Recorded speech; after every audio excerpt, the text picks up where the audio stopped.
honk. Being the habitual cynic that I am, I instinctively responded with a rather impolite gesture. I turned my back on the situation and continued walking, assuming it was just another annoyance. However, fate decided to play a cruel joke on me. Not even a minute later, my phone rang and a stern voice greeted me with a shocking revelation. It turned out that the driver who honked at me was none other than my grandmother, who was visiting campus with my grandparents. They had been trying to wave and catch my attention, but little did I know that my years of city living had conditioned me to associate a car horn with annoyance rather than a friendly gesture. TLDR. Flipped off a driver on campus, only to find out it was my grandma trying to wave at me. AITA for not switching seats? I boarded the train from London to Paris yesterday with my family, and when we got to our booked and assigned table seats there were 3 Americans sitting there from a big tour group. Their argument was that someone had taken their seats, and they.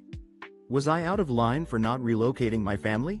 We took the train from London to Paris yesterday, and upon reaching our reserved table seats, we found 3 tourists from a large tour group occupying them. They claimed that the seats were taken, but refused to specify which seats they were originally assigned to. Given that I had 2 young children, a 5-year-old and a 9-year-old, with me and didn't want to leave their sides for the 2-hour journey, I declined their request to vacate our designated seats. Instead, I asked them to find alternative accommodations, which they reluctantly agreed to do. Upon disembarking at the destination, the 2 girls from the tour group gave me an icy stare. Was I in the wrong for not switching seats? I got accepted into medical school. Oh my god, I am so happy. Sorry, I have nowhere else to scream. I did it loudly, crying loudly, crying loudly, crying loudly, crying. After months of losing sleep and being nothing but stressed, I finally got into my dream medical school, loudly crying, loudly crying, loudly crying, loudly crying. I really didn't think I could do. I've achieved my goal of entering medical school. I'm utterly overjoyed and I don't have a more suitable outlet to express my elation. Months of sacrificing sleep and enduring unrelenting stress have finally paid off, as I've been accepted into my top choice medical school. It's a dream come true, and I'm still trying to process the magnitude of this accomplishment. I'm on the verge of tears as I reflect on the journey that led me to this moment. Edit. I'm touched by the outpouring of support and well wishes that I've received. Your kind words mean the world to me, and I'm grateful for the sense of community that we share. Your enthusiasm has only motivated me further, and I'm committed to working tirelessly to make you all proud. My wife is pregnant. We, 31M, 26F, just found out yesterday morning. She said she was feeling a little off and just took a pregnancy test on a whim. We've been talking about having kids soon, but we weren't trying by any means.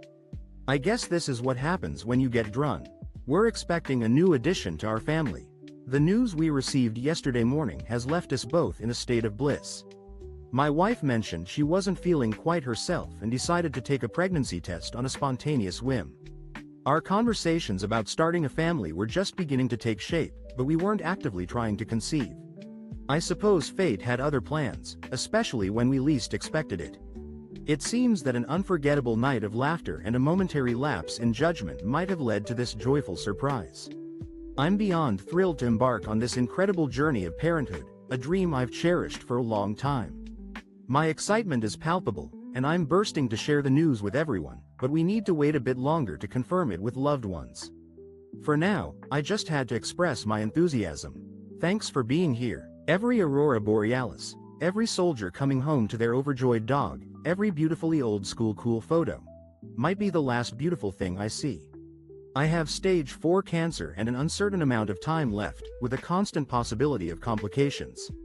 I don't care. In a world full of breathtaking aurora borealis displays, tear-jerking reunions between soldiers and their overjoyed canine companions, and timeless photographs that capture the essence of a bygone era, I might have just witnessed the last of these precious moments. My stage 4 cancer diagnosis has left me with an unpredictable time frame and the looming possibility of unforeseen complications. I'm not even sure if this is the right forum to share my heartfelt sentiments, but Reddit has unexpectedly touched my heart in ways I never thought possible, and I feel compelled to express my gratitude. A huge thank you goes out to the Reddit community for your unwavering kindness, generosity, and camaraderie. You've made a profound impact on my life, and I'm deeply grateful for your presence. Edit. I'm truly humbled by the generous gestures of the kind strangers who have bestowed upon me gold, silver, and platinum awards. Son got accepted to Stanford Law School. I've been sobbing since he called me with the news. He is so happy. I was raped when I was 15 and dropped out to take care of him. He was the first in the family to go to college, let alone to graduate school. He is such a hard worker and my world was turned upside down with the news that my son had been accepted into Stanford Law School. I couldn't help but burst into tears when he called me to share the incredible news. He was beaming with excitement. The weight of our past struggles has never been lost on me, particularly the difficulties we faced as a family after I was a victim of a traumatic event at the age of 15. I had to put my own life on hold to care for him, and his determination to succeed only strengthened my resolve. He's always been an exceptional individual, intelligent, hardworking, kind, and compassionate. His academic achievements are a testament to his unwavering dedication, and he's truly the first in our family to break through the barriers of higher education. I couldn't be more proud of the person he's become and the incredible accomplishments he's achieved, including an outstanding score of 99.5% on the LSAT. As I struggled to contain my emotions, my son revealed that he'd already purchased a plane ticket for me to visit him at Stanford, an unforgettable gesture that speaks volumes about his love and appreciation for me. Seeing the pride and joy in his eyes has only made me love him more, and I look forward to the opportunity to visit. Hid my boss's car keys and he had to buy new ones, and he smashed his window thinking his keys were in there. So I was 17 and my boss wrote me up for being 2 minutes late. He was a super cool guy, but his boss got on him about how much money the company is making, so my boss got all in. My boss's car keys vanished into thin air, prompting him to replace them and, in a moment of desperation, smash his own window in a misguided attempt to retrieve them. I was 17 years old at the time, and my boss, who had always been laid back, had been tasked with cutting costs by his demanding superior.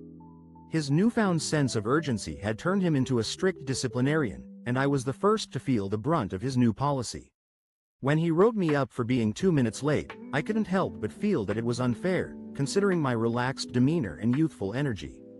In a fit of pique, my boss had left his car keys on the desk, and I, with a mischievous glint in my eye, decided to relocate them to the rooftop. He spent an entire day searching for them, and I, with a sympathetic ear, offered to help him scour the premises for the missing keys. Edit: this story was likely fabricated for entertainment purposes. Update: this story may have been exaggerated or altered to fit the storyteller's narrative. TLDR: a 17-year-old employee plays a prank on their boss, relocating his car keys and watching as he smashes his window in TIFU by setting my bidet to max. As the title says, I did exactly this. My stomach was having a particularly raunchy morning after consuming both dairy and gluten in the same meal, and my body had made the decision to cancel all plans for the next hour as I'd be glued to the toilet. TIFU by maxing out my bidet's power. I had a rather unpleasant morning after consuming a meal containing dairy and gluten, which caused my body to decide I needed a temporary reprieve from the world. Feeling a bit better after a bathroom break, I thought it was time to freshen up and adjusted my bidet to its low setting. However, as I did this, the pressure began to decrease, making it difficult to get a good clean. In an attempt to restore the optimal pressure, I gradually increased the setting, which unexpectedly landed on max. The result was a sudden and intense surge of water that felt like a merciless onslaught, sending me reeling as it tore through my lower regions. For a few brief moments, I was frozen in shock, desperately trying to shut off the bidet while maintaining a precarious balance to avoid getting drenched.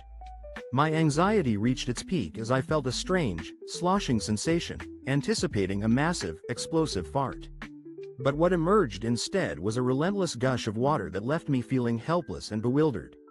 It was as if the bidet had unleashed a hidden faucet within my body, spewing forth a 40-second torrent of water that seemed to be washing away everything in its path. Eventually, AITA for expecting my boyfriend to replace all my socks, the exact same ones as I had before? This might seem silly. I, 24F, like wearing cheerful socks, since my uniform is all white, currently working as an phlebotomist. It usually cheers up the patients too. I've spent am I the asshole, AITA, for expecting my boyfriend to replenish my entire collection of unique socks? I'm a 24-year-old female phlebotomist who wears cheerful socks as part of my uniform to brighten up patients' days. I've spent years collecting a variety of quirky socks featuring my favorite characters and foods, accumulating around 30 pairs. My boyfriend, a 29-year-old male, has always been critical of my sock collection, deeming them childish. To compromise, I agreed to only wear them at work and avoid wearing them on dates or social gatherings. However, during a recent visit from his parents, I accidentally wore one of my childish socks.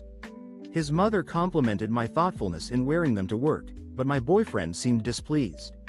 The next day, I discovered that all my socks had been removed and replaced with plain black socks. I confronted him, and he explained that he had disposed of my collection and bought new socks to prevent me from embarrassing him in the future. I was shocked and hurt by his decision, considering that my sock collection was a labor of love that took time and effort to acquire. I compiled a list of the missing socks and requested that he replace them. Company throws a corporate retreat at a plantation in southern Alabama with a period-appropriate costume ball. Only black guy that works for the company shows up dressed as a slave. I am not op. Original post by you, Bisfati in R. I'm going to hell for this. Sub is quarantined in amp, pre. A company's sobering lesson in inclusion. A black employee's bold response to a period-inappropriate party at a corporate retreat held on a historic plantation in southern Alabama. Employees were asked to dress in period-appropriate attire for a costume ball. Unbeknownst to the organizers, their lone black employee decided to take the theme to a different level. Donning a slave costume, the employee, who wishes to remain anonymous, attended the party and captured the reactions of his colleagues. In a bold move, he shared the experience online, sparking a heated conversation about corporate culture, inclusion, and the power of satire. As news of the incident spread, the company's HR department swung into action, with the employee reportedly having a conversation with the head of HR. The outcome of this meeting was significant. The employee who had come up with the idea was promoted and received a substantial raise, while the person responsible for the party's theme was let go. In a statement, the employee explained that his intention was not to cause offense but to highlight the company's lack of consideration for its minority employees.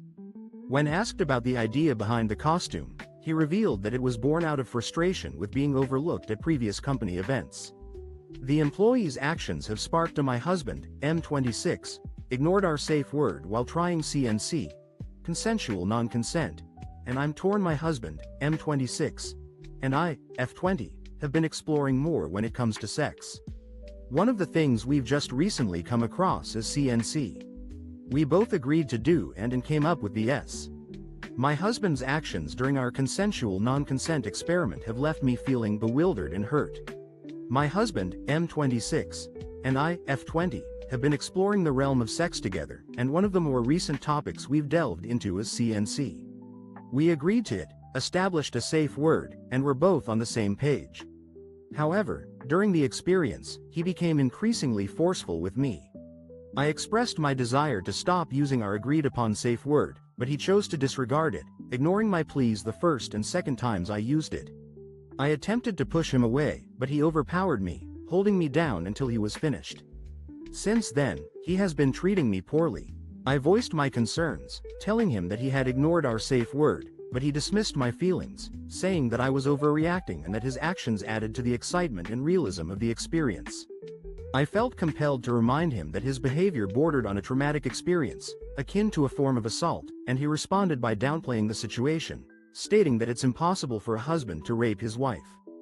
His behavior has been hurtful, and he's been treating me as if I'm WIBTA if I send my parents to jail. My 29F parents have always been in financial trouble, something that I have never been able to understand because they both have a really generous salary, more than 3 times my own. Because of these financial troubles, my aunts, uncles. Would I be the asshole if I had my parents incarcerated? As I approach 30, I've grown increasingly perplexed by the perpetual financial struggles of my parents, who boast salaries significantly higher than mine. The consequence of their financial instability has been a constant barrage of problems, including repeated evictions, utility cutoffs, and pleas for help from our aunts, uncles, and grandmother. These recurring issues have taken a severe toll on my mental and emotional well-being. My relationship with my parents has been strained for years, primarily due to their exploitative behavior. They would frequently coerce me into paying for various expenses using my holiday earnings, or ask me to borrow money from our grandmother, all while my mother continued to splurge on luxury items like handbags and jewelry. As I gained financial independence, they began signing bills in my name without my consent, leveraging my good credit to circumvent their own poor financial standing. When I discovered this deceit, I requested they cease, but they simply lied and continued their behavior. Recently, due to the pandemic, I was eagerly anticipating the reimbursement from my income tax return, which would have greatly alleviated my financial burden. However, instead, I received a notice from the courthouse stating that the money had been confiscated. Upon AITA for telling off a lady in a supermarket after she made the teenage cashier cry? So, this happened yesterday, and I'm still wondering if I overreacted. I, 35F, was doing my usual weekly grocery shopping at a local supermarket. It was a busy afternoon, and the line at the supermarket confrontation. AITA for standing up to a bully? It's still lingering in my mind if I overreacted. Yesterday, I, 35F, was doing my weekly grocery shopping at a local supermarket, and it ended up being a heated encounter. I had been waiting patiently in line, but a woman in front of me, around mid-50s, started getting increasingly irritated as the young cashier, who likely couldn't have been more than 17, was scanning her items.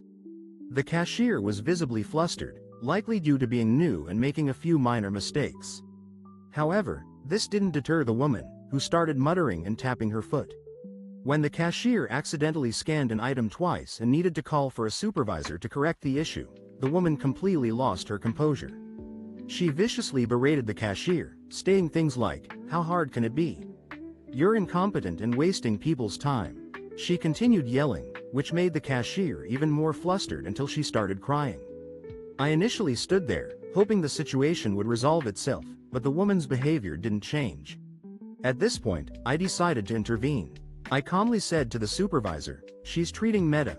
Warning for all posters. What happens in AITA does not stay in AITA." It would seem that some popular social media personalities have decided that this is a great sub for content. The God Facebook page likes to mine AITA content, look for assholes, and put them on BL. Warning for all posters. What happens in AITA does not stay in AITA. Some influential figures on various social media platforms seem to think this sub is the perfect place to share their stories. A well-known Facebook page, dubbed the God page, has taken it upon itself to scour the AITA community for entertaining content, specifically targeting individuals they deem to be unlikable, and then broadcasts these stories to a wider audience through the dodo. Moreover, a recent poster has reported that their story was also picked up by The Mirror, a popular news outlet. It's likely not an isolated incident. Many of you share your personal experiences on this platform because your friends and family aren't active on Reddit, but the situation has taken a turn, and you now need to consider other social media platforms your acquaintances may be using. To preserve your anonymity, it's essential to take extra precautions. Using throwaway accounts is already recommended, but to be thorough, make sure to change identifying details sufficiently, beyond just using initials, and modify any irrelevant information. Edit. This warning has been brought to the attention of the broader Reddit community on r/all, and many users have pointed out that numerous other subreddits are also being mined for content. Remember to prioritize TIFU by giving a stray dog $20 while tripping on acid. TIFU by giving a stray dog a $20 bill while tripping on acid. I had dropped some acid with my friends a few hours earlier and I was just leaving their place to go down the road to my house. I was still, my nighttime misadventure, a tale of kindness and impulsivity as I left my friend's place after a few hours of indulging in a psychedelic experience. I found myself on a surreal journey to my house. My mind was racing, and my senses were heightened to an almost overwhelming degree. A scruffy-looking dog, sans collar, approached me with an unmistakable air of desperation in its eyes. An inexplicable bond formed between us, and I found myself pondering the hardships it must have faced to arrive at this point. Without any rational consideration, I reached into my wallet and handed the dog a $20 bill. It seized the note in its jaws and disappeared into the night. My fleeting sense of satisfaction gave way to a creeping realization of my actions a little over an hour later. I couldn't help but imagine a scenario where the dog, with its newfound treasure, stumbled into a nearby store and somehow managed to procure food in exchange for the $20. Although the likelihood of this outcome seemed slim, I couldn't shake off the feeling that, at the very least, I had attempted to do some good. TLDR. Did drugs, attempted to be kind, gave a dog money. TIFU by turning my grandpa into a weeaboo. My grandma died last year and grandpa's TKEN it hard. Now he used to be the dirty old man sort of guy, so I thought getting him Nekopara Volume 0, a visual novel about catgirls, for Christmas would be nice. A few days ago, we met up AITIFU by transforming my grandfather into an anime aficionado. My grandmother's passing last year was a devastating loss for my grandfather. He had always been a bit of a free spirit, but after her death, he became even more carefree. I thought getting him Nekopara Volume 0, a visually stunning interactive game featuring feline girls, for Christmas would bring a smile to his face.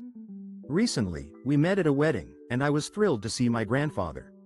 He started enthusiastically discussing the game with me, and I initially thought I had made a great choice. However, I soon realized that my involvement had set off a chain reaction. We returned to his residence, and the scene was one of utter transformation. Grandfather. Behold, I have some new additions to my home decor. Mother. Dad, what is all this clutter? Grandfather. Ah, these are the wonderful items from the game that my extraordinary grandson gifted me. The entire apartment was awash in Nekopara figurines, posters, merchandise, and more. His bedroom boasted a gigantic body pillow adorned with the game's characters. My family now views me with disdain for turning my grandfather into a self-proclaimed anime enthusiast. Today, I received a TIFU when my best mate changed his name in my phone to Sexy Jess from work.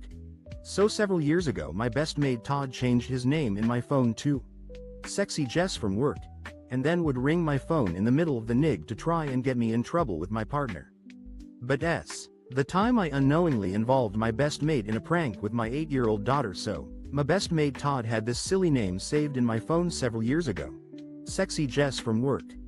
It was a joke between us back then, and he would sometimes call me with that name to try and get me into trouble with my partner. However, my partner had known Todd before we started dating, so his prank rarely worked. Fast forward 6 or 7 years to the weekend just passed. I was watching TV on the couch, and my partner was upstairs. Our 8-year-old daughter was bored, so I handed her my phone to play a game on. That's when things took a turn for the worse. I had never changed Todd's name back, so when Sexy Jess from work called my phone, my daughter freaked out. She came running into the lounge room, crying, and threw my phone at me. She then screamed, "I hate you, Dad," before running off upstairs. I was left sitting there, feeling confused. After a few seconds, I followed her upstairs, hearing her cry and then my partner's laughter. I was even more confused, so I headed to the bedroom AITA for suing my girlfriend after she had my 1967 Impala project taken to the scrapyard. I am not op. Original post by you, Jimothy is your uncle in R, Amethyst Hole, and AMP, NBSP. AITA for suing my girlfriend after she had my 1967 Impala project taken to the scrapyard? 27 Ma. Was I in the wrong for taking my girlfriend to court after she had my prized 1967 Impala project scrapped? I will attempt to keep this concise. I had a 1967 Impala 4-door that I acquired in February 2019. A few months ago, I moved into a house with a 2.5 car garage, and I decided to restore my car there. The project had been ongoing for almost 2 years, and I had invested over $11,000 in it, including purchasing the car itself, new parts, and services. My girlfriend moved in with me during the crisis and had been expressing her dislike for the car. I assured her that she could park her own vehicle elsewhere on the property, which had many suitable areas under shady trees or even in the barn. However, she continued to complain about the car being in the garage. I was away on a business trip for a couple of days. When I returned, my girlfriend seemed cheerful and accommodating, doing all the household chores and cooking for me. However, I soon realized that my car was missing from the garage. I asked her about it, and she told me to check the garage for myself. Upon inspecting the garage, I discovered that while I was away, my TIFU by yelling at a horny cat. So, we've got hundreds of feral, stray cats living in the woods behind my house. When I can, ITNR, trap, neuter, release them. The local place will give them their shots, spay, neuter them, and then ear tip them to mark them as fixed, all for $1. I lost my mind by screaming at a horny feline. There's a considerable population of feral and stray cats inhabiting the woods behind my residence. When possible, I engage in TNR practices, trap, neuter, release, to help manage their numbers. A nearby organization offers a generous deal. For $27, they provide the necessary medical care, spay, neuter services, and an ear tip to signify that the cat has been fixed. Last night, at approximately 2 a.m., I was awoken by the persistent howling of a sexually frustrated cat outside my window. In an effort to deter it, I utilized a can of pennies to chase the animal away. However, it wasn't long before the cat returned, prompting me to shout out my window at the cat, "Cease your incessant noise this instant or you will face confinement in one of my traps." This outburst seemed to be sufficient in sending the cat scurrying away. Just 30 minutes ago, I was surprised to see 4 police cars parked in my driveway and several state troopers knocking on my door.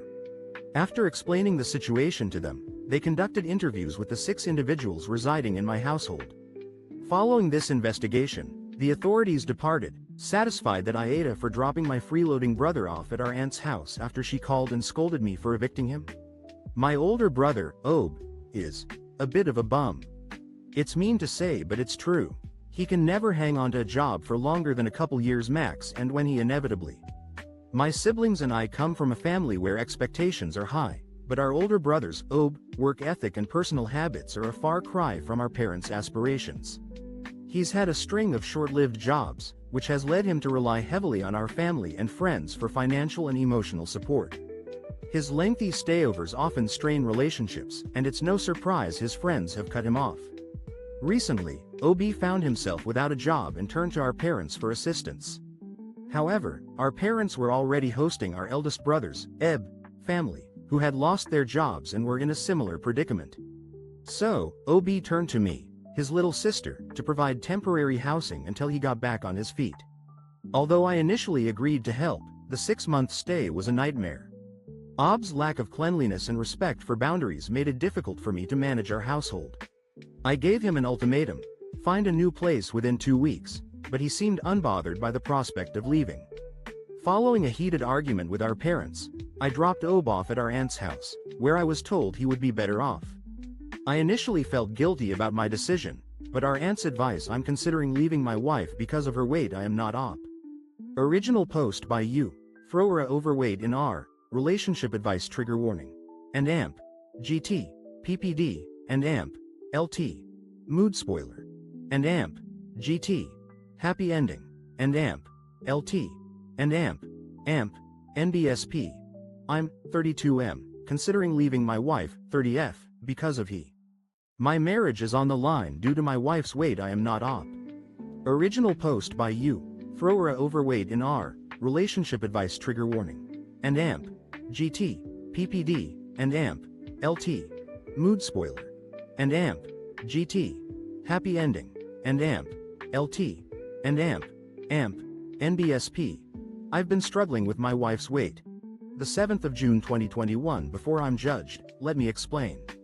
I adore my wife, and after she gave birth to our son 3 years ago, I found her even more beautiful. However, she put on a significant amount of baby weight and instead of losing it, continued to gain more. Her depression, which I initially thought was postpartum, was eventually managed with therapy and medication, but her physical health remains a concern. My concern isn't about my attraction to her, it's about her health and well-being. At 5 feet 2 inches and 260 pounds, with a BMI of nearly 50, she's at risk of serious health complications, including heart disease, which runs in her family. I've tried to support her by suggesting we exercise together and maintain a healthy diet, but she's declined.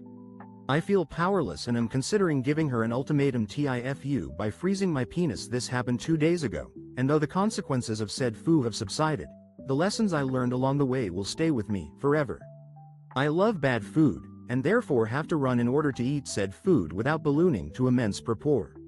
I had a rather unfortunate incident while running. This occurred 2 days ago, and although the consequences of my blunder have since subsided, the valuable lessons I learned will remain with me for a lifetime. I'm a huge fan of indulging in unhealthy food, which necessitates regular exercise to counterbalance the effects on my physique. On Saturday, I decided to engage in a moderately lengthy jog, as I was planning to attend my daughter's birthday celebration at an all-you-can-eat restaurant nearby our residence. Given the chilly weather, I donned my cold weather running attire, but in my haste, I overlooked wearing my usual compression underwear. I rationalized that my sweats would suffice, despite the 28°F temperature. As I continued running, I needed to urinate halfway through, but the sensation subsided after about 5 to 6 minutes. However, roughly 10 minutes later, I realized I had lost all sensation in the lower area, and the tip of my penis felt completely numb. I became increasingly concerned, so I turned away from the road, removed my glove, and inspected the area. It was bitterly cold, with no discernible feeling. It turned out that not wearing undergarments had exposed the tip of my penis to the elements, TIFU, by putting a 5-hour energy in my vagina 12 hours before my first grown-up job interview. I was sent a drug test permission form which stated it was to be done on company's grounds. Considering I smoke weed daily, I started looking up ways to pass a drug test. I came a gaffe of epic proportions, a tale of a misguided attempt to pass a drug test as I prepared for my first grown-up job interview. A sense of trepidation washed over me. A day prior, I had received a drug test permission form indicating that the test would be conducted on the company's premises. Given my daily weed habit, I knew I had to take drastic measures. I frantically searched for a solution, finally deciding that I needed clean urine, a small container, and a way to maintain its body temperature. A makeshift plan was hatched, but a crucial component, temperature strips, remained elusive. Desperation took hold, and I resorted to an unorthodox idea: inserting a 5-hour energy bottle, slightly wider than the standard, into my vagina. I tested the concept the night before, ensuring a secure and easily retrievable setup. Fast forward to the interview. With a 1.5-hour commute, I decided to wait until arrival to implement my plan. I applied coconut oil before inserting the bottle, just in case an impromptu test was administered. As I entered the office building, my anxiety spiked, and my mind began racing. Upon taking a seat, I realized something was. Teacher tells me to keep my